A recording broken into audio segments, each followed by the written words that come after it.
Alright, in this section we're going to take a little break from techniques of integration, and we're going to revisit limits. We haven't really probably spent a whole lot of time on limits since back in Calc 1. We spent a bit of time on limits at the beginning of the course. Again, a little bit of time on limits when we introduced the definite integral. But it's probably been a little while. So our focus with these limits is on indeterminate forms. The limits these are the limits that are interesting, right? I mean, usually, you know, when we first look at a limit, we just say, okay, well, what happens when we let x approach this value? Like, let's plug that value in. And if we get an actual result, like, I don't know, like a number, like -3 or 1/2, then that's the limit. The interesting ones were things that approach something that is indeterminate, like 0 over 0 or infinity over infinity. Now, we had some limits, you know, the ones that we looked at in Calc 1, these were limits that we could approach, that we had algebraic tools to approach. So here's an example. The limit as x approaches -1 of 2x squared minus 2 over x plus 1. Now if you let x equal -1 and plug that in, you'll get 0 over 0, and that's not a number. We can't divide by 0. 0 over 0 is indeterminate.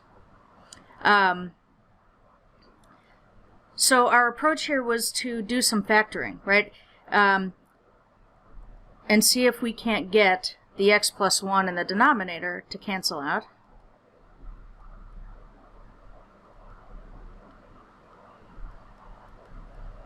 So we could take a 2 out of the top, and then we get x squared minus 1. X squared minus 1 is a difference of squares, so we can factor that.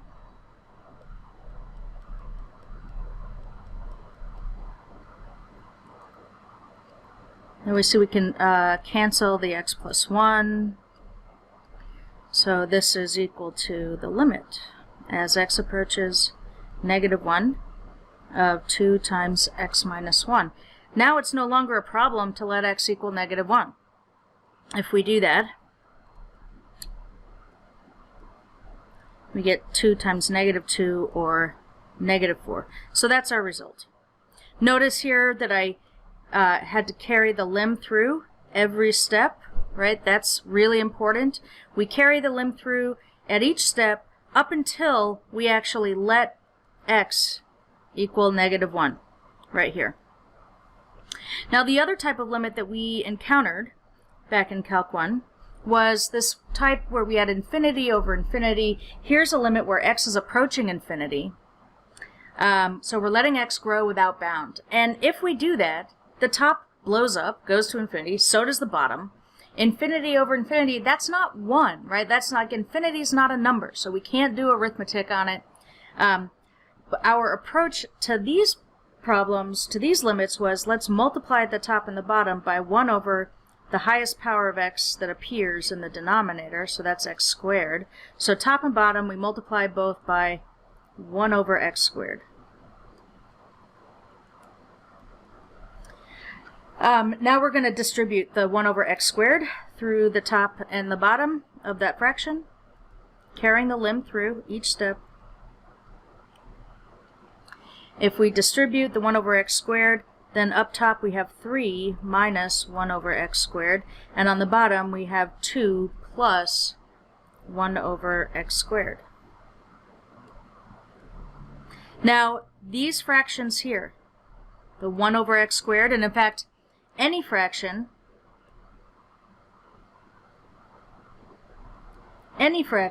where we had some constant, so k could be any number as long as it's a constant, and divided by some positive, x raised to a positive power, that is always 0, because we're taking some, whatever constant that is, no matter how big that constant k is, when we let x approach infinity, the bottom is going to eventually get just way, way bigger. It's going to keep getting bigger and shrink that fraction down to 0. So both of these fractions approach 0.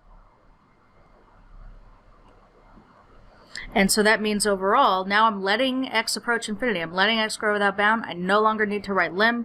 So the top is approaching 3. The bottom is approaching 2. So in this case, infinity over infinity appears to be 3/2. So this is what we did in Calc 1, right? We had these algebraic techniques. And these work well for a lot of limits. They work well when our limits, our functions, are algebraic in nature, like raising x to powers, multiplying, divide, roots, things like that. But we're going to find that they don't really work well in scenarios that might involve, say, exponential functions, logarithmic functions, trig functions, like any of those transcendental functions. And for those scenarios, we have another tool. It's called L'Hopital's rule. And so it's going to help us with evaluating limits like this. So it's like a fraction, where I have like one thing divided by another thing, and I'm just sort of thinking of them as different functions. The top and the bottom, if we consider them as separate functions, they both have to be differentiable, continuous and differentiable functions. And if they are, and if the limits of these is either infinity over infinity or 0 over 0, then the limit of f over g is the same as, is equal to, the limit of f prime over g prime. Just replace the numerator with its derivative, the denominator with its derivative. We're not taking the derivative of the fraction. This is not a quotient rule derivative. We're just replacing the top individually with its own derivative, the bottom with its own derivative. I cannot emphasize enough that this theorem, this equation here, is only true if the original limit returns something of the form 0 over 0 or infinity over infinity. So if we're going to apply L'Hopital's rule, the first step is checking that it's a L'Hopital limit. So here's a limit as x approaches 0, e to the 2x minus 1 over e to the x. If you let x approach 0, the bottom pretty clearly approaches 0. The top, e to the 0, is 1, and 1 minus 1 is 0. So that's type 0 over 0. That means that L'Hopital applies. And so I'm just going to replace the top with its derivative. So that would be 2e to the 2x. The bottom with its derivative, which is 1. And now I'm going to reassess. If I let x approach 0 now, then e to the 2x approaches e to the 0, which is getting close to 1. The bottom is obviously a constant, so this whole limit is equal to 1. Is equal to 2, because we have that factor of 2 there.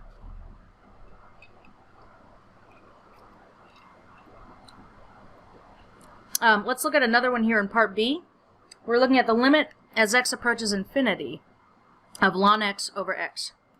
Now, as x approaches infinity, the bottom, which is x, pretty clearly approaches infinity. Ln x also approaches infinity. If we forget that, one thing you can do is just graph the function y equals ln x. Let me wait for the calculator to open. There we are. So let's say maybe I just want to graph y equals ln x.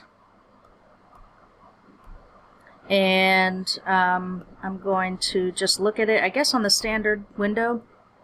So it doesn't grow very fast, but look, maybe if I adjust this window and let x start at 0 and go out to like 200 or something, and maybe the y max can go to, I don't know, maybe 20. We'll just see what happens there. There we go. It keeps increasing. It doesn't increase very fast, but it's also, it doesn't stop increasing. That does, in fact, approach infinity. It just doesn't do so very quickly. So this is an infinity over infinity type. That means that L'Hopital applies.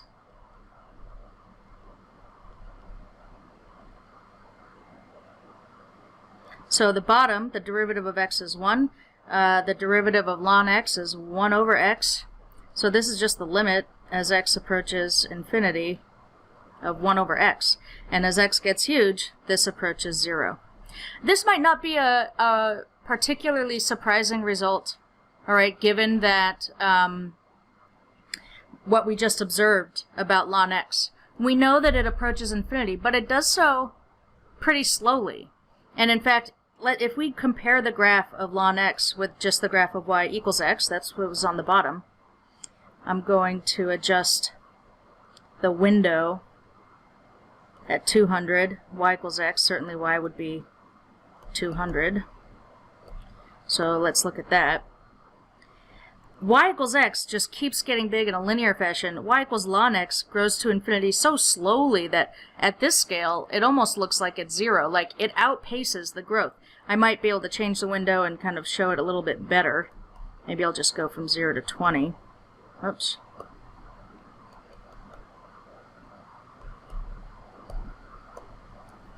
There we are. So, so I think this result that the limit is 0 is not surprising. It just means that x grows a lot faster than ln x.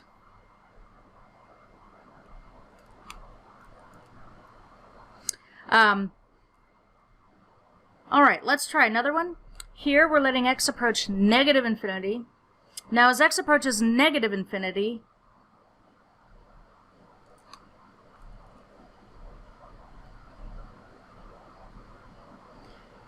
negative x approaches positive infinity. So on the bottom I have e raised to a power that's approaching positive infinity. That's blowing up. So on the bottom, that's certainly approaching 0.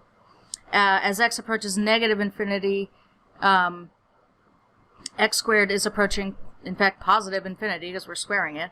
But these guys both grow without bound. So L'Hopital applies. And, whoops, let me rewrite that. It's negative infinity. And now applying L'Hopital up top, we have 2x. On the bottom, we have negative e to the negative x. Now as x approaches negative infinity, the bottom is approaching still infinity. In fact, I guess it's approaching negative infinity because of this negative sign. And the top is also approaching negative infinity. Any combination of positive negative infinity over positive negative infinity will be a form. I kind of categorize all of those as infinity over infinity form. So it's still indeterminate, and L'Hopital still applies. So sometimes you might need to apply L'Hopital more than once.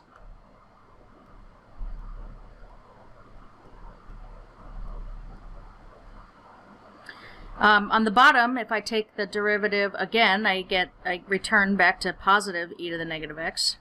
And on the top, I get 2. So now as x approaches negative infinity, so it's growing without bound to negative infinity, the top stays put at 2. The bottom is growing without bound. This is approaching infinity.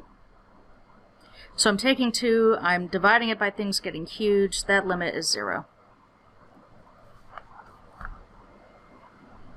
Those, you know, infinity over infinity and 0 over 0, those are the basic, like, indeterminate form types.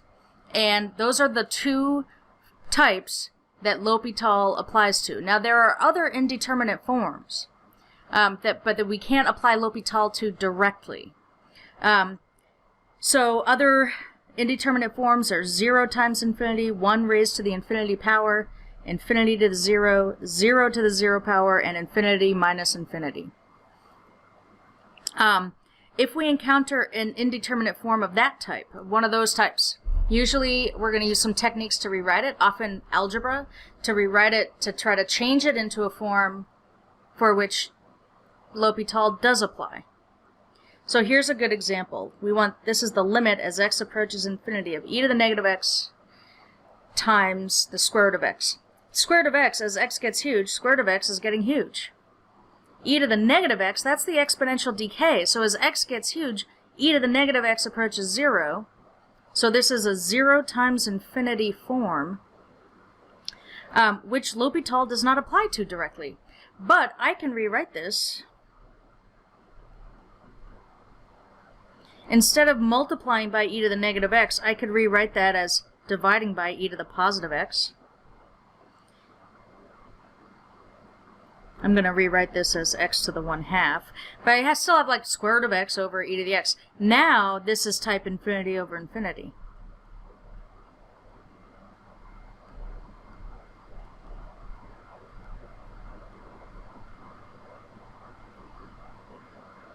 So now we'll apply L'Hopital. Up top we get 1/2 x to the negative 1/2. On the bottom, e to the x. I'm going to just rewrite this. I'm not applying L'Hopital again. I'm just rewriting it to see what we've got.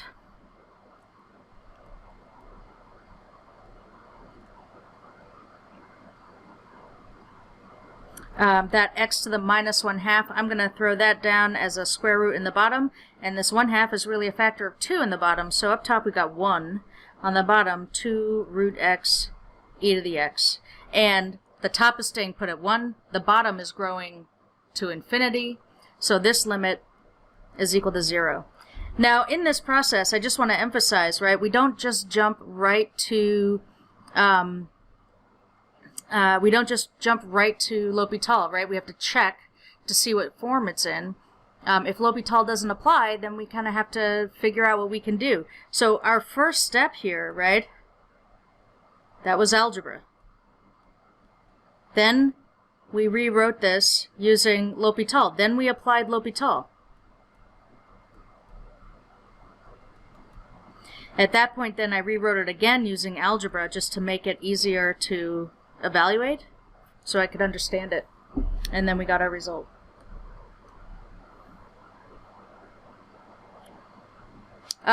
Let's try another one. This one is super interesting because it involves like what feels like an exponential function. We have an x at the top, but on the bottom we have an algebraic function, right? 1 plus 1 over x. I've got an x in both the base and the exponent, right? So it's not an exponential function. It's also not purely algebraic because I'm raising something to the x power. When we're working with something that has a variable in both the base and the exponent, this is where logs usually shine. You might remember back in Calc 1, we used logs, this technique called logarithmic differentiation, that would help. And in fact, I think we actually saw it at the beginning of this course. We did kind of a bit of a review of Calc 1 topics. So we would use logarithmic differentiation, and that was particularly helpful if our function involved had a variable in both the base and the exponent. So same thing here. I'm going to call this limit y. All right, I'm going to call it y, and then I'm going to just understand that what I'm after is the value of y. And now I'm going to take this equation that I have, y equals this limit, and I'm going to take the ln of both sides. So now I know that ln y is equal to the limit as x approaches infinity of ln of 1 plus 1 over x to the x power. Now, the reason we apply the log is because that property of logs that says if I'm raising something to a power inside a log, I can grab that power and bring it down in front as a factor in front of the log.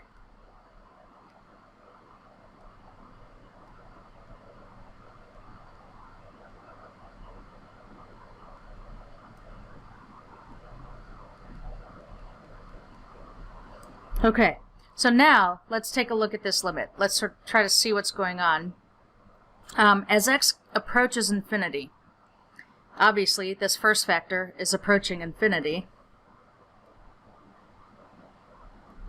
And ln of 1 plus 1 over x. As x approaches infinity, 1 over x approaches 0, and so this approaches ln of 1, which is 0.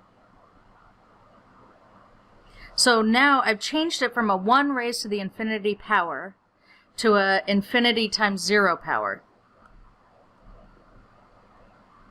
And so L'Hopital does not apply yet, but we can rewrite this. Instead of having a factor of x, I'm going to think of that as dividing by 1 over x.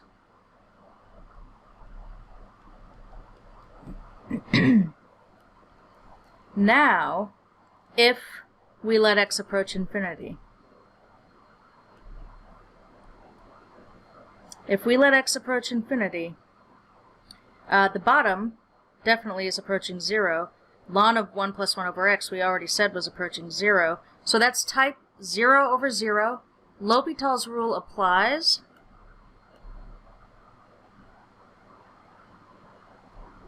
And we can apply L'Hopital. We're going to take the derivative of both the top and the bottom.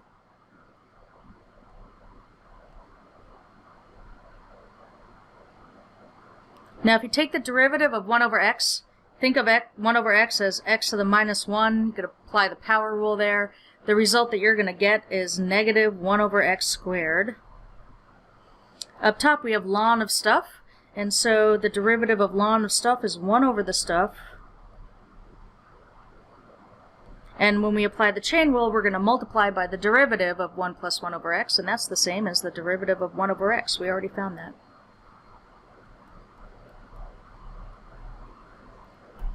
We can do some canceling now. That factor of negative 1 over x squared, that cancels.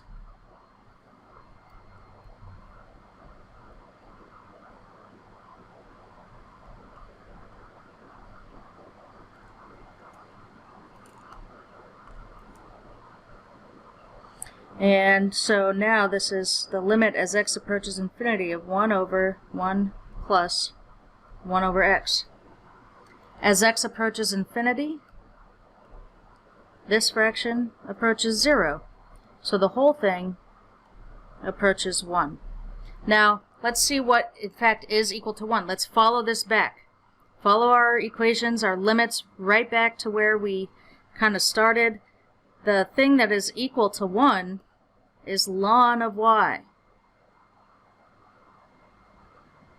So the limit that we're after is what we called y. We know what ln of y is.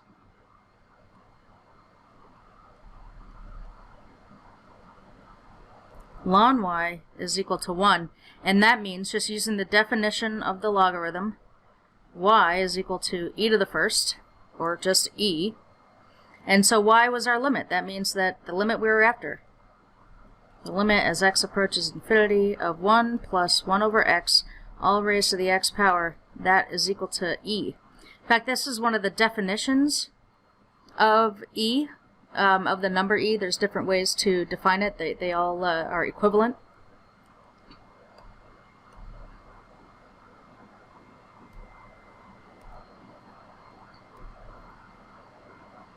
Alright, let's try another one. Here we're looking at the limit as x approaches 0 from the right. That's what the little plus sign means on the other side. It's only approaching 0 from above, of the values of x raised to the x power. So this is indeterminate. 0 to the 0 power is not a number. It's, we have to use our techniques to kind of rewrite this in a form that we can evaluate. But also notice that we have a variable in both the base and the exponent, so the technique we used in the last one is going to work.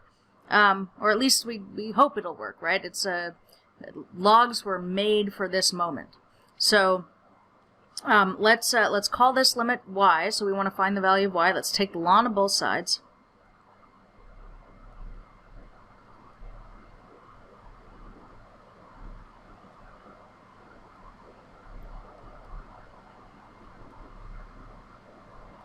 And so the whole reason that we take the log is so that I can grab that power, bring it down as a factor in front.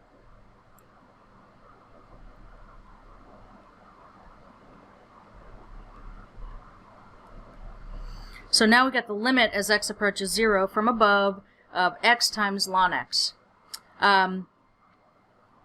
Now, as x approaches 0, certainly x approaches 0. As x approaches 0 from above, the ln function shoots down to negative infinity. The y-axis is a vertical asymptote. So 0 times infinity is an indeterminate type, but not one that L'Hopital applies to. So we're going to rewrite this, and we're going to use a similar technique that we used in a previous example. Instead of having a factor of x here, I'm going to divide by 1 over x.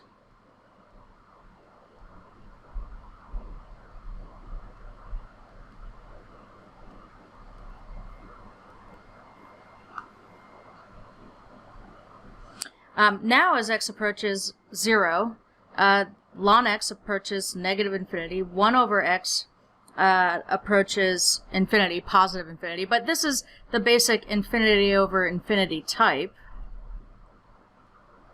even though it gets negative infinity over infinity. But L'Hopital applies. So let's apply L'Hopital.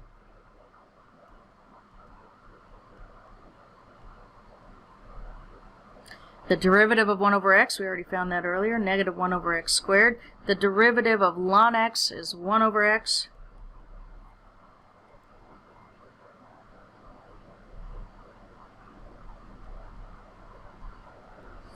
Just going to do some algebra on this. So this is a negative 1 over, let's see, this is 1 over x times negative x squared over 1.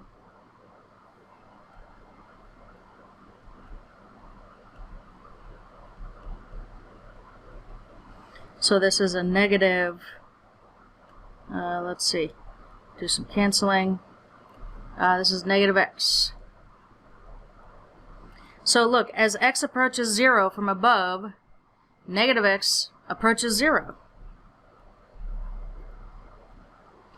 And so remember again that the limit that we just found was not directly the one we're looking for yet. What we know, we want to find y. Y was equal to that limit. What we know is ln of y. So ln y is equal to 0. That means that y is equal to e to the 0, which is 1. And that's our limit. The limit as x approaches 0 from above of x to the x value is equal to 1.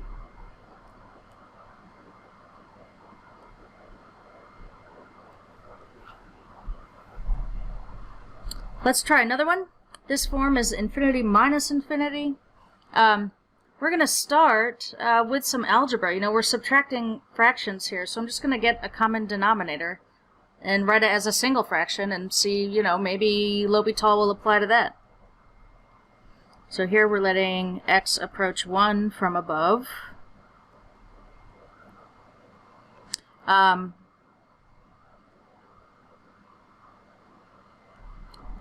Let's see, the first fraction is going to need a factor of x minus 1 on the top and the bottom. The second fraction is going to need a factor of ln x on the top and the bottom. So our common denominator is x minus 1 times ln x. Up top, we have x minus 1 minus ln x. Now let's see what happens if we let x approach 1. As x approaches 1 from the top, from above, this x minus 1 approaches 0. So the bottom approaches 0. Ln x is approaching 0 as well. So the bottom certainly approaches 0. The top, we will approach 1 minus 1 minus 0. So this is a type 0 over 0. L'Hopital applies to this. So let's try to apply L'Hopital.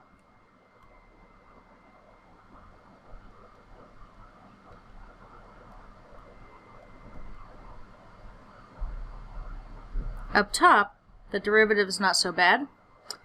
We get, let's see, the derivative of x is 1. The derivative of 1 is 0. Derivative of ln x is 1 over x. On the bottom, we got to use the product rule.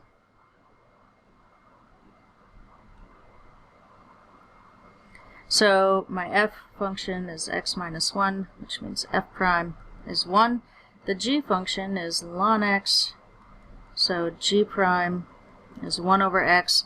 And we're going to apply the product rule, which is g f prime plus f g prime, which is ln x times 1 plus x minus 1 times 1 over x. And we could simplify. I'm going to distribute the 1 over x to those parentheses. Alright, and so that's what goes in the bottom here.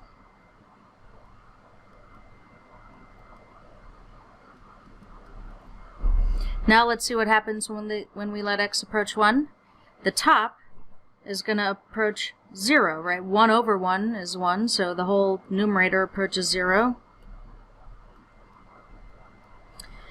In the denominator, let's see, ln of 1 is 0, so the ln x approaches 0. And then plus 1 minus 1 over x. So the whole denominator still approaches 0. This is still indeterminate. L'Hopital still applies. Let's apply L'Hopital again. This time, at least we don't have to use the product rule anywhere.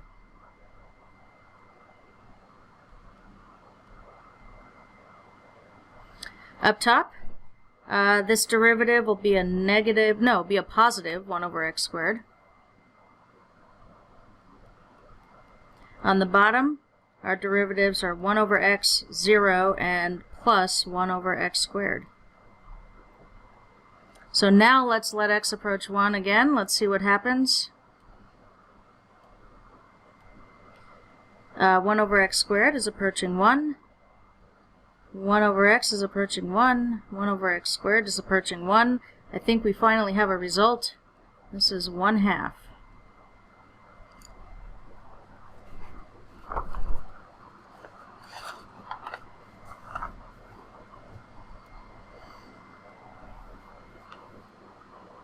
Okay, let's try another one. We're going to find the limit as x approaches infinity of e to the x over x. As x grows without bound here, right, this fraction, the top blows up and so does the bottom. So it's an infinity over infinity type. We can apply L'Hopital.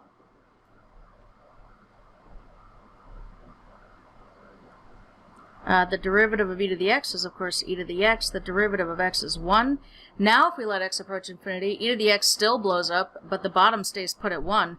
This whole limit is infinite. So sometimes our limits are infinite. We only had to apply L'Hopital once here. So there's the limit as x approaches infinity of e to the x over x. Let's take a look at the next one. The fraction is the same. Our function's the same, e to the x over x. But this time x is approaching 0. And the first thing we do when we're, applying L'Hopital is actually check to see if we can apply L'Hopital. So as x approaches 0, the top approaches e to the 0, which is 1.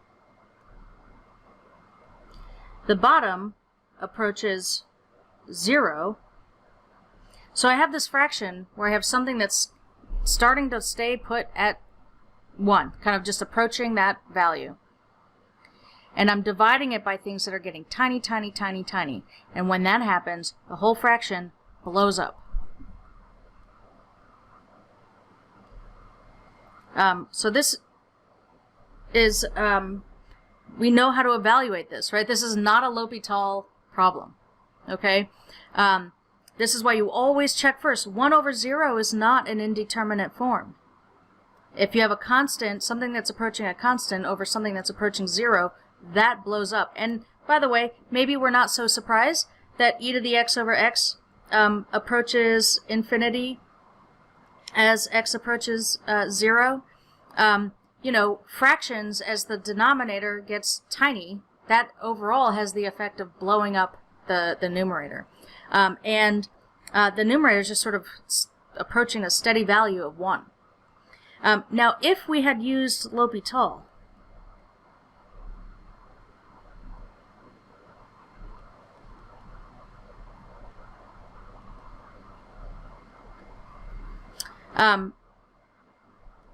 which, by the way, we can't do, all right? But, like, say we didn't think to check and we just jumped right in and said, let's apply L'Hopital.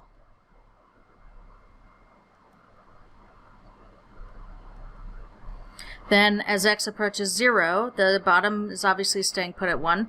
The top is approaching e to the 0, which is 1. And that's 1. Notice we would not get the correct answer.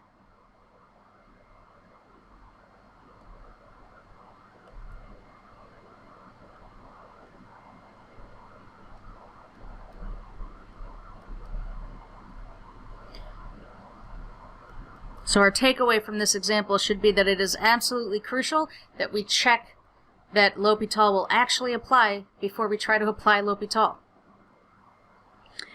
Let's do one more. Here's another fun one because look, we have x's in both the base and the exponent. So we know what's going to be useful here, right? This is, logs will help us out.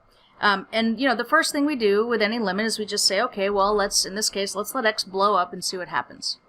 So if I let x approach infinity, the base is blowing up. That approaches infinity. And 1 over x, as x blows up, that approaches 0. So this is type infinity to the 0 power. That's an indeterminate form. So let's call this limit y, and let's take the ln of both sides.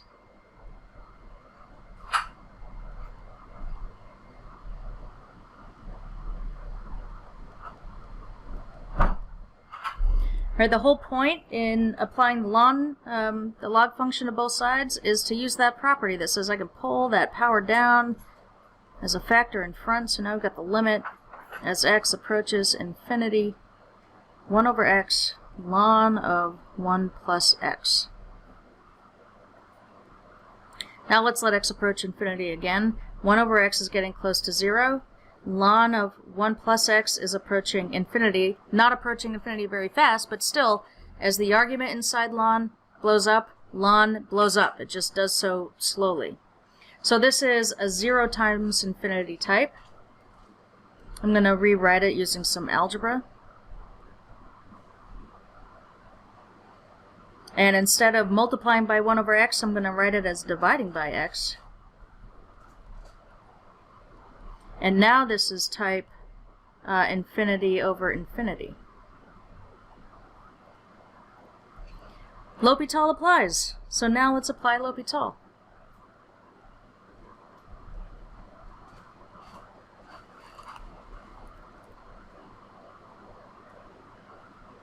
On the bottom, we just get 1. On top, we get 1 over 1 plus x. So this is the limit as x approaches infinity of 1 over 1 plus x. As x grows to infinity, 1 plus x grows to infinity. We're taking 1 and we're dividing it by something that's blowing up. So that means this whole thing is approaching 0. Again, like we've seen on some of the other ones, we're going to remember that this is ln y, is what we found, is the natural log of the limit. So we just have to finish up. Ln y is equal to 0. That means that y is 1, e to the 0. And so the limit as x approaches infinity of 1 plus x to the 1 over x power is equal to 1.